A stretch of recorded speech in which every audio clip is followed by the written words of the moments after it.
नमस्कार। इस वीडियो में स्थापना इस्टेब्लिशमेंट से संबंधित महत्वपूर्ण प्रश्नों पर चर्चा करेंगे। चलिए शुरू करते हैं इस वीडियो को। पहला प्रश्न है, रेलवे सेवा आचरण नियम कब बनाया गया था? सही उत्तर है 1966 में। When were the railway services conduct rules framed? Answer is C, 1966. Second question is, अनुशासनात्मक एवं अपील नियम 1968 के अंतर्गत किस नियम के अनुसार जांच अनिवार्य नहीं है? Under the railway servants discipline and appeal rules 1968, under which rule is an inquiry not mandatory? Answer is B, नियम 14(2), rule number 14(2). Next question is, 7वें केंद्रीय वेतन आयोग के अनुसार अधिकतम पेंशन कितनी है? What is the maximum pension as per the 7th central pay commission? Answer is C, 1,25,000, 1,25,000 रुपए। न्यूनतम पेंशन है 9,000 रुपए। नेक्स्ट क्वेश्चन इज, विशेष प्रकार के पात्र होने की स्थिति में रेलवे सेवा से बर्खास्त या हटाए गए रेलवे कर्मचारी को कौन सी पेंशन या भत्ता दिया जाता है? What pension or allowance may be granted to a railway servant dismissed or removed from service when deserving special consideration? Answer is A, अनुकंपा भत्ता, compassionate allowance। रेल सेवा पेंशन नियम 1993 के नियम 65 के तहत अनुकंपा भत्ता दिया जाता है। नेक्स्ट क्वेश्चन इज, रेलवे सेवा आचरण नियम के किस नियम के अंतर्गत चल एवं अचल संपत्ति का उल्लेख किया गया है? Under which rule of the railway services conduct rules are movable and immovable properties dealt with? Answer is A, नियम 18, नियम 18। Next question is, RTI act 2005 की धारा 8(1) के तहत किन मामलों में सूचना देने की बाध्यता नहीं है? Under section 8(1) of the RTI Act 2005, in which of the following cases is there no obligation to disclose information? Option A, ऐसी सूचना जिससे संसद के विशेषाधिकार का उल्लंघन हो सकता है। Information likely to cause breach of parliamentary privilege. Option B is व्यापारिक विश्वास, व्यापार रहस्य आदि जिनके प्रकटीकरण से तीसरे पक्ष की प्रतिस्पर्धी को नुकसान हो। Commercial confidence, trade secrets etc। Option C, विदेश सरकार से गोपनीय रूप से प्राप्त सूचना, information received in confidence from a foreign government। Option D, उपर्युक्त सभी, all of these। Answer is उपर्युक्त सभी, all of these।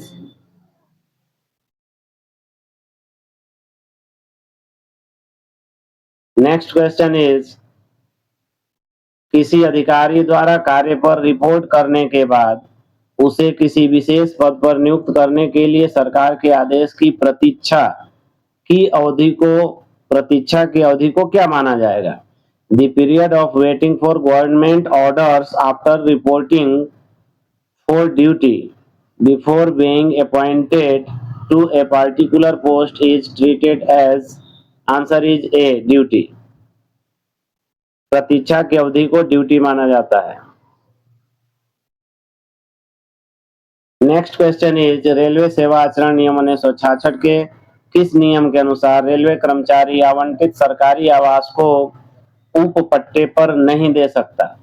Under which rule of the railway services conduct rule 1966 shall a railway servant not sublet और otherwise allow occupation of government accommodation allotted to him? Answer is C, नियम 15A, rule number 15A। नियम 15A के तहत कोई भी railway कर्मचारी खुद को आवंटित आवास किसी अन्य व्यक्ति को पट्टे पर नहीं दे सकता है, किराए पर नहीं दे सकता। नेक्स्ट क्वेश्चन इज, भारतीय रेलवे में यात्रा भत्ता टीए क्लेम करने के लिए मुख्यालय से की गई यात्रा की न्यूनतम दूरी कितनी होनी चाहिए? What is the minimum distance of journey from headquarters for claiming traveling allowance in Indian Railways? Answer is A, 8 kilometre से अधिक, more than 8 kilometre.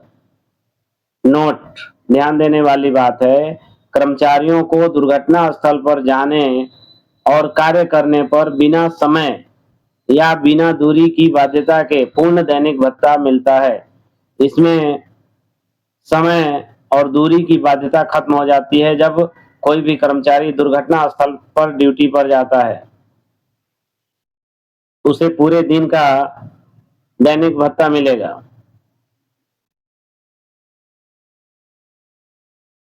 Next question is, 60 वर्ष की आयु पूरी करने के बाद सेवानिवृत्त होने पर रेलवे कर्मचारी को मिलने वाली पेंशन को क्या कहते हैं?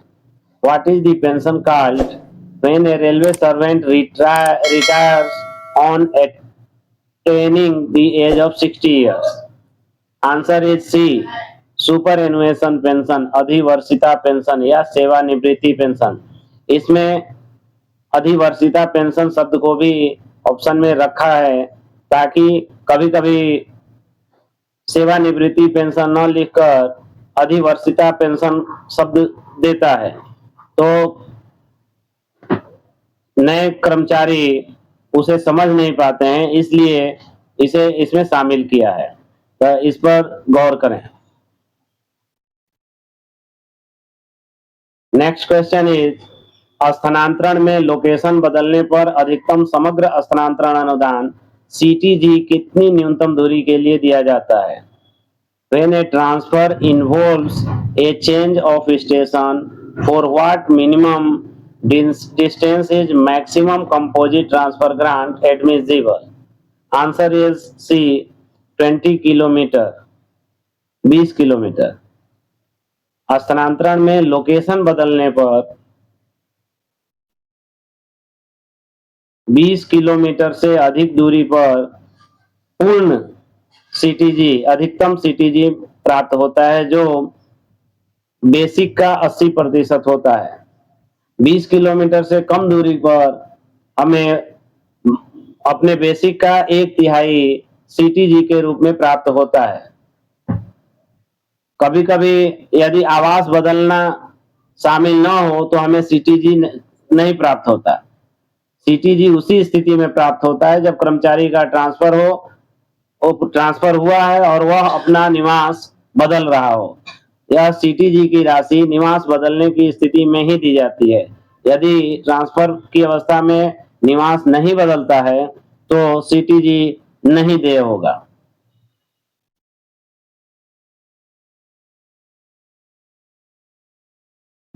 भारतीय रेलवे में डीएआर के अंतर्गत निलंबन आदेश जारी करने के लिए कौन सा स्टैंडर्ड फॉर्म प्रयोग किया जाता है? Which standard form is used for issuing a suspension order under DAR in Indian Railways? Answer is A, SF1। Suspension आदेश जारी करने के लिए SF1 जारी किया जाता है। नेक्स्ट क्वेश्चन इज, भारतीय रेलवे में पेंशन योजना किस वर्ष शुरू हुई? In which year was the pension scheme introduced in Indian railways? Answer is B, 1957।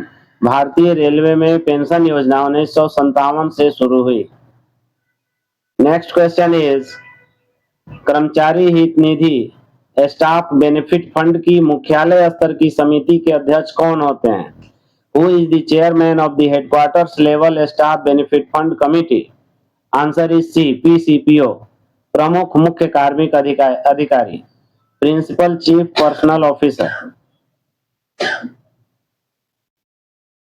Next question is, सेवानिवृत्ति के बाद रेलवे कर्मचारी कितने माह तक रेलवे आवास को सामान्य दर पर रख सकता है? For how many months can a retired railway employee retain railway accommodation at normal rent? Answer is C. 4 माह, 4 माह, 4 months. Next question is DAR के अंतर्गत दंड आदेश की तारीख से अपील करने की समय सीमा कितनी है? What is the time limit for filing an appeal under DAR from the date of the penalty order? Answer is B. 45 days, 45 दिन. DAR के अंतर्गत आदेश की तारीख से 45 दिन की सीमा के अंदर अपील की जा सकती है. नेक्स्ट क्वेश्चन इज HMIS का पूर्ण रूप क्या है? What is the full form of HMIS on Indian Railways? Answer is A. Hospital Management Information System. HMIS अर्थात hospital management information system. Next question is भारतीय रेलवे में कार्यकाल के नियम के तहत कर्मचारियों का वर्गीकरण कितनी श्रेणियों में किया गया है? Into how many categories are railway employees classified under the rules relating to tenure? Answer is B. 4. भारतीय रेलवे में कार्यकाल के नियम के तहत कर्मचारियों को 4 श्रेणियों में विभाजित किया गया है, वर्गीकृत किया गया है. नेक्स्ट क्वेश्चन इज भारतीय रेलवे में किस श्रेणी में सीधी भर्ती नहीं होती है? Answer is B. Group B. In which group is there no direct recruitment in Indian railways? Answer is B. Group B. Next question is भारतीय रेलवे में राजपत्रित अधिकारियों के सर्विस रिकॉर्ड का रख रखाव कौन सा विभाग करता है? Which department maintains the service records of gazetted officers in Indian Railways? Answer is A. लेखा, accounts. भारतीय रेलवे में राजपत्रित अधिकारियों के सर्विस रिकॉर्ड का रख रखाव लेखा विभाग द्वारा अकाउंट डिपार्टमेंट द्वारा किया जाता है. नेक्स्ट क्वेश्चन इज 500 किलोमीटर दूर स्थानांतरण के मामले में जिसमें निवास बदलना भी शामिल है, रेलवे कर्मचारी को कितने दिन का ज्वाइनिंग टाइम मिलता है? In case of a transfer involving a change of residence over a distance of 500 kilometre, how many days of joining time are admissible? Answer is C. 10 दिन, 10 डेज. 1000 से कम दूरी के लिए 10 दिन का ज्वाइनिंग टाइम मिलता है. 1000 से 2000 किलोमीटर की दूरी के लिए 12 दिन का ज्वाइनिंग टाइम मिलता है और 2000 किलोमीटर से अधिक की दूरी के लिए 15 दिन का ज्वाइनिंग टाइम दिया जाता है. नेक्स्ट क्वेश्चन इज ट्रांसपोर्टेशन परिवहन भत्ता उन रेलवे कर्मचारियों को दिया जाता है जिनका निवास कार्यालय से कम कितनी दूरी पर हो?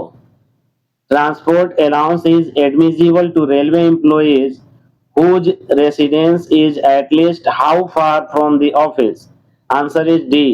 कोई दूरी सीमा नहीं, दूरी की कोई सीमा नहीं है, no distance limit.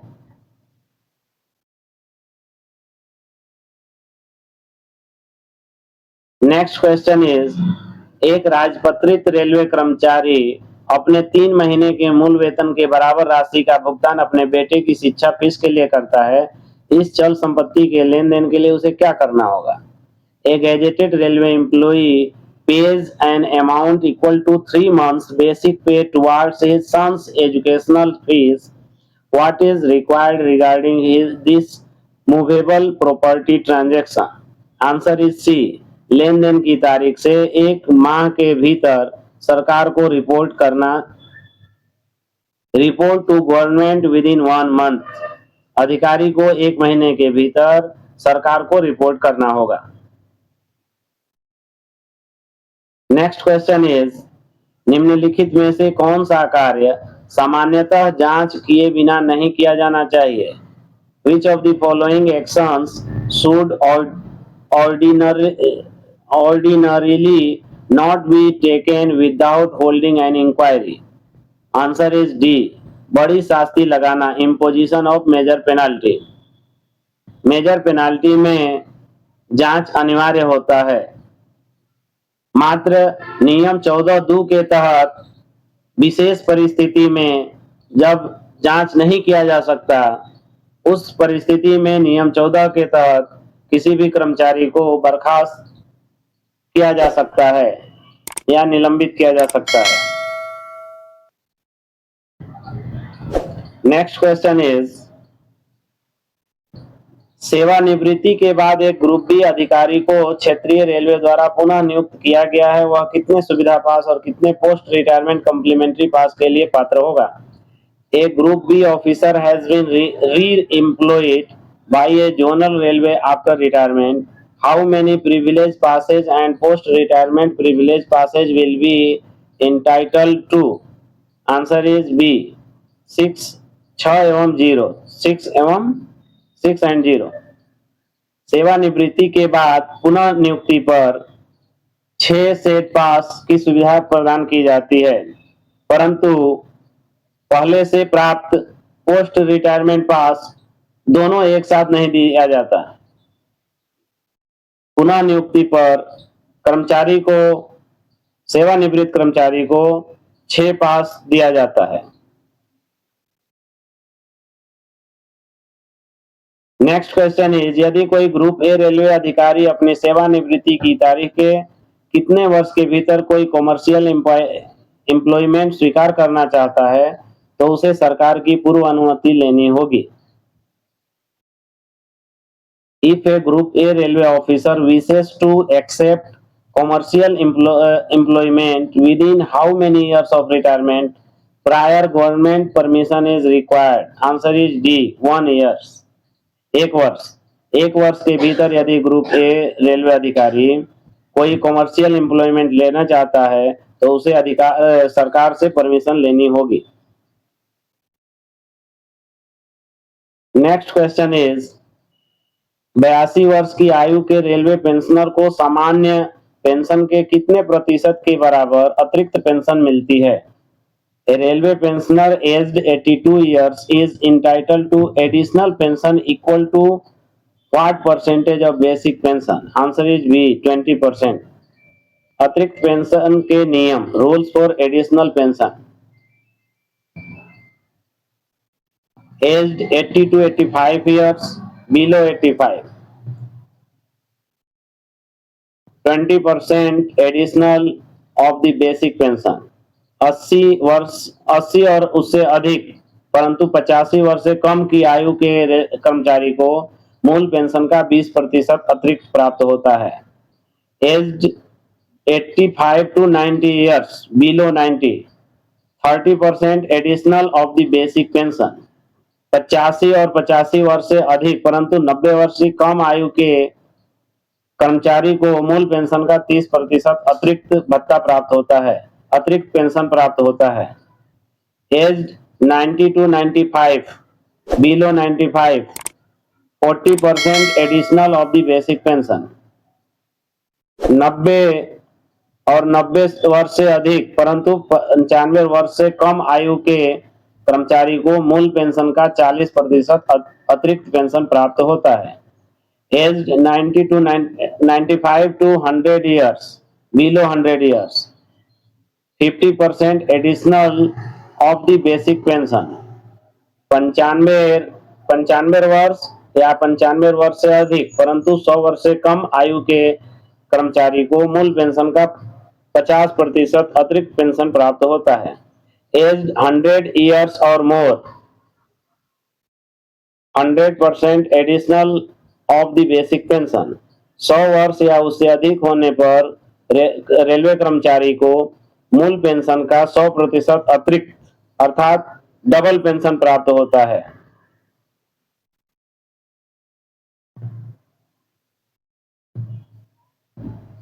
Next question is, निम्नलिखित में से किस स्थिति में रेलवे कर्मचारी को पूरे कैलेंडर माह का ट्रांसपोर्ट अलाउंस मिलेगा? In which of the following cases will a railway employee receive transport allowance for the full calendar month? Calendar माह के कुछ भाग के लिए छुट्टी पर, on leave for part of the calendar month. यदि कर्मचारी कुछ समय के लिए छुट्टी पर रहता है तो उसे पूरा ट्रांसपोर्ट अलाउंस मिलेगा। यदि कर्मचारी ने पूरे महीने में से एक दिन भी काम किया हो अथवा मास्टर में हस्ताक्षर किया हो तो उसे पूरे कैलेंडर माह का ट्रांसपोर्ट अलाउंस प्राप्त होगा।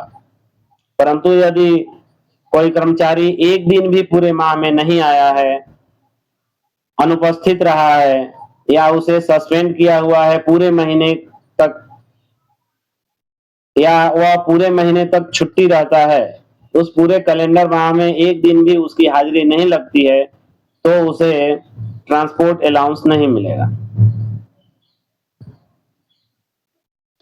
Next question is railway servants hours of work and periods of rates rule के अनुसार निम्नलिखित में से कौन सा रेलवे कर्मचारियों का वर्गीकरण नहीं है? According to the railway servants hours of work and periods of rest rules, which of the following is not a classification of railway employees? Answer is A, अस्थाई permanent, intensive, continuous, excluded। ये सभी railway कर्मचारियों का वर्गीकरण है परंतु permanent कर्मचारी नहीं है, एक प्रकार है। नोट, रेलवे कर्मचारियों को उनकी ड्यूटी की प्रकृति के आधार पर चार प्रमुख श्रेणियों में वर्गीकृत किया गया है। पहला है गहन, इंटेंसिव, बहुत अधिक मानसिक या शारीरिक तनाव वाला कार्य, जैसे कुछ व्यस्त स्टेशनों के स्टेशन मास्टर या केबिन मैन। कुछ कहा गया है, सभी ने नहीं, सभी को नहीं। दूसरा है निरंतर, कंटिन्यूअस, निरंतर ध्यान और गतिविधि की आवश्यकता वाला कार्य। तीसरा है अनिवार्य रूप से आंतरायिक, एसेंशियली इंटरमिटेंट, ऐसा कार्य जिसमें ड्यूटी के दौरान आराम के लंबे अंतराल मिलते हैं। और चौथा है अपवर्जित, एक्सक्लूडेड, इस श्रेणी में आने वाले कर्मचारियों जैसे प्रबंधकीय, मैनेजमेंट में जो कर्मचारी कार्य करते हैं, चिकित्सा या गोपनीय क्षमता वाले कर्मचारी पर काम के घंटों के सामान्य नियम लागू नहीं होते हैं। अस्थाई, परमानेंट रेलवे कर्मचारियों की सेवा की स्थिति सर्विस कंडीशन का एक प्रकार है, न कि कार्य के घंटों और विश्राम के नियम HOER के अंतर्गत कोई वर्गीकरण है। परमानेंट HOER के अंतर्गत नहीं आता। नेक्स्ट क्वेश्चन इज निम्नलिखित में से कौन सा लघु दंड नहीं है? which of the following is not a major penalty? Answer is B, 6 माह के अस्थायी प्रभाव के साथ वेतन वृद्धि रोकना, withholding of increment with permanent effect for 6 months, यह मेजर पेनाल्टी के अंतर्गत आता है।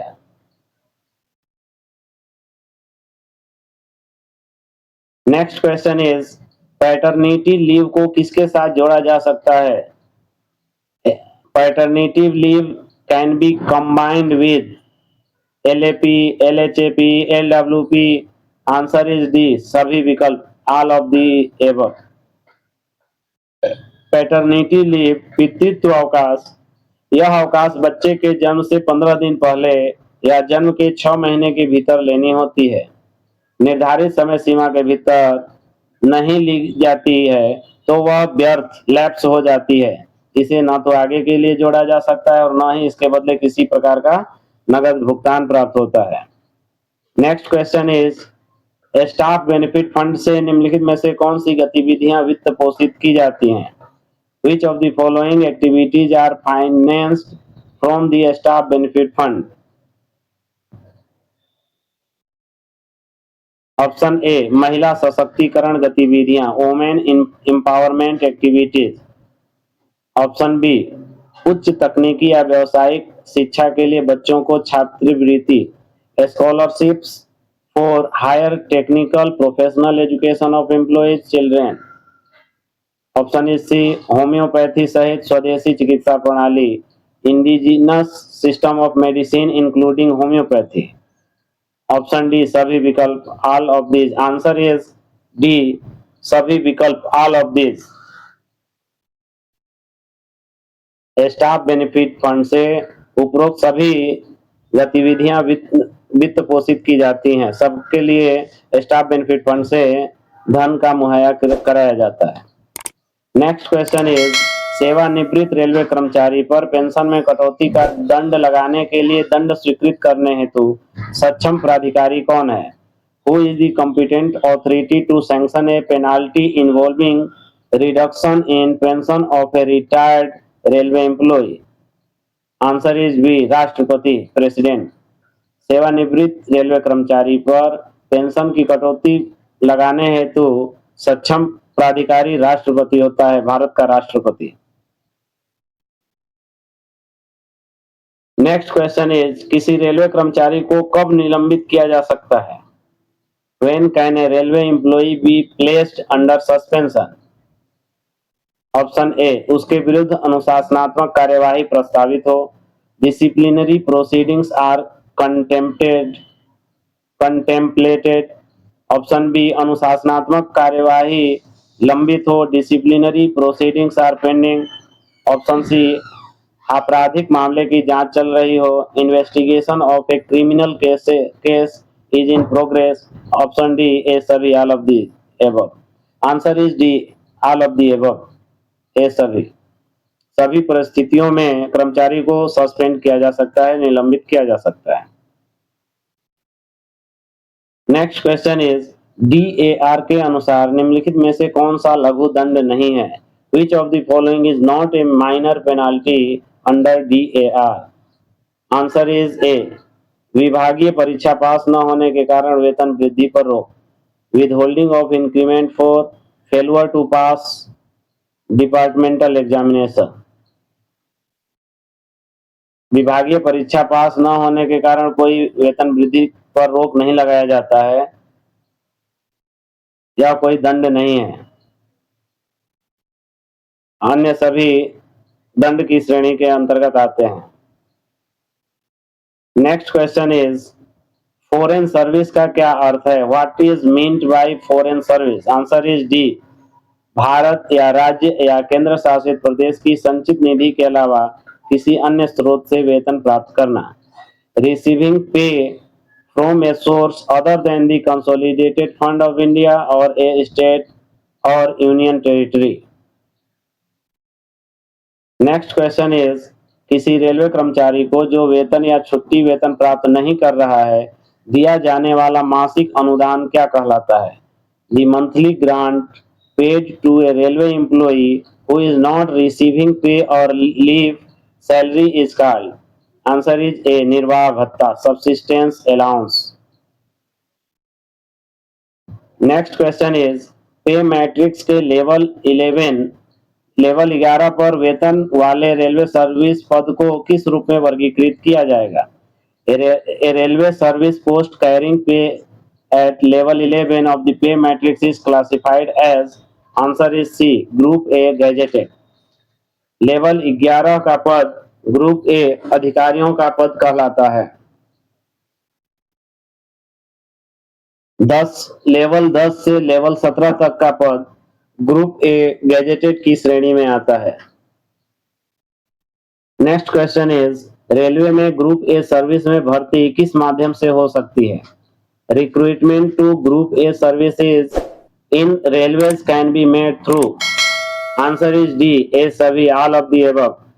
यूपीएससी द्वारा आयोजित प्रतियोगी परीक्षा, ग्रुप बी ऑफिसर्स की पदोन्नति, सरकारी सेवा में अधिकारी का स्थानांतरण, ये सभी।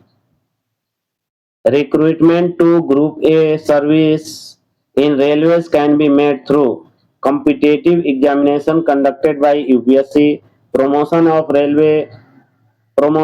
group B officers, transfer of an officer from government service. Answer is D, all of the above. Next question is, major penalty की प्रक्रिया DAR के किस नियम के अंतर्गत निर्धारित की गई है? Under which rule of DAR is the procedure for imposition of major penalty prescribed? Answer is B, नियम 9। रूल नंबर 9, मेजर पेनाल्टी की प्रक्रिया DAR के नियम 9 के अंतर्गत निर्धारित की गई है। Next question is, railway board स्तर पर पर्सनल डिपार्टमेंट का नेतृत्व किसके द्वारा किया जाता है? Who heads the personnel department at railway board level? Answer is C, महानिदेशक मानव संसाधन, DG human resources.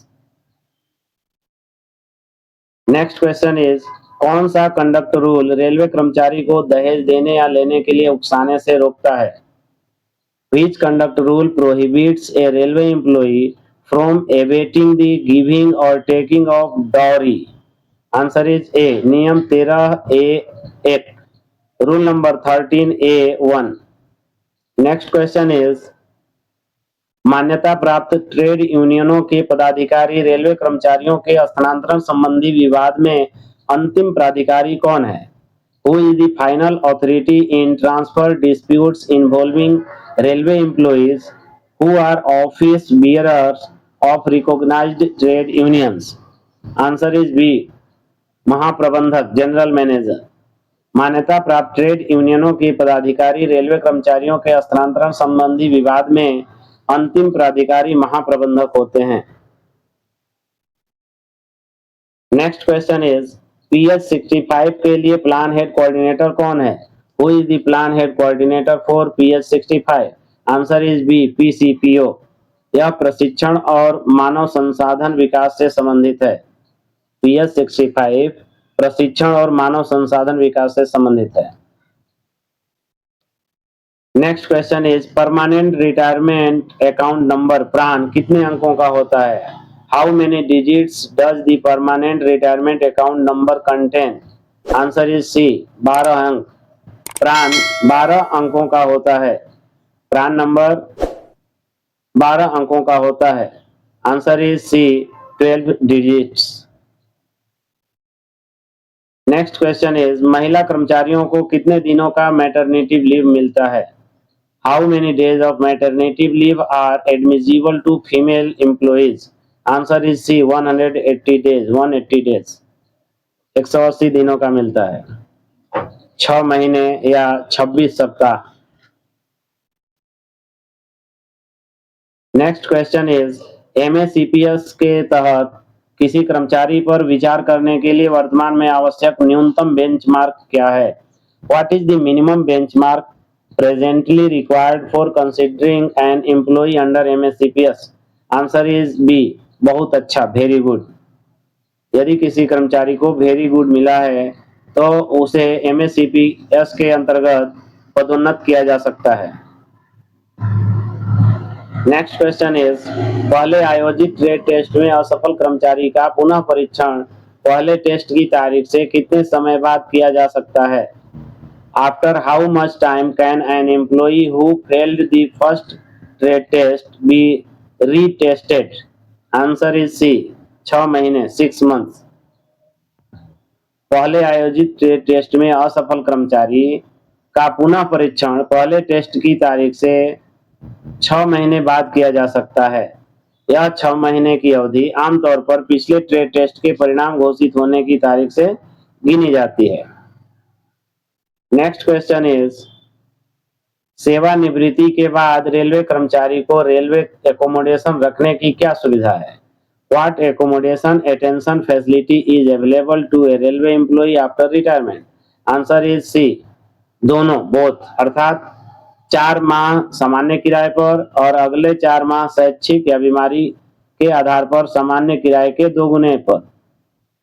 What accommodation retention facility is available to a railway employee after retirement?